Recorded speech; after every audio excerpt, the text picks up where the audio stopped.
Hi, I'm Gareth Marlowe, and I'm following on from my video which I posted yesterday where I was talking about Zoom and culture. Go take a look at that before you take a look at this. But I had an email from my friend Keir and afterwards, and he said, when you're talking about culture, what do you mean by an overriding or a lack of challenge culture? Well, culture is really just the stuff that the organisation does without thinking about it, almost. Like, what's the default behaviour, what's the default mindset? And that still sounds a little bit ephemeral and airy-fairy, so think about it in more tangible terms. When things are going really well and the organisation's absolutely prevailing and at its best, what happens? Okay, do people collaborate? Is there a sense of fun? Is there a sense of excitement? Is there a sense of exhilaration? You know, what goes on? What do people do? And similarly, in times of adversity, also what happens? Okay, do people concentrate on the issues? Do people take a customer-centric view? Do people get together and sort things out?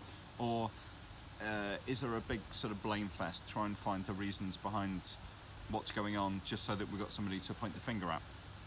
So these might be examples of good things that you might want to happen or bad things that you might want to happen.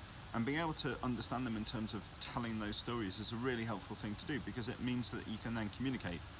You can tell those stories when people join the organisation. You can tell those stories as a way of trying to influence the behaviour that you want and to downplay the behaviour that you don't want. So what I'm talking about in this particular situation, when I'm saying overriding or a lack of challenge culture, I mean, what happens by default in your organisation when there is an idea is put forward? Okay, how do other people react to that? Is there is challenge encouraged? So are people encouraged to really kind of scrutinise and think about what's being suggested and look at things from a different perspective? Or really is there more of a bias of, well, if it comes down from the top or if it comes from certain people, essentially that's what goes and that's not challenged? And what happens when that challenge takes place? Is that listened to or is it overruled? Okay, so by default, when somebody wants to suggest something, how do people react?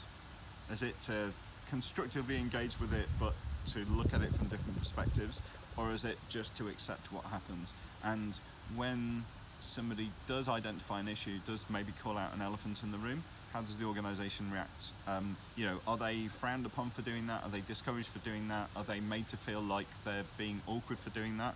Or are they praised for doing that? Do they get attacked when they raise difficult issues or not?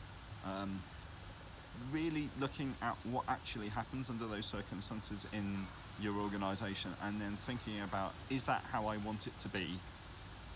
That's really the key to understanding what we mean here when we're saying a culture of challenge or a culture of overriding. Okay, so thanks for the question, Keir. Hopefully that's clarified it a bit, but I would love to hear your comments if you have any. My name's Gareth, and hopefully see you next time.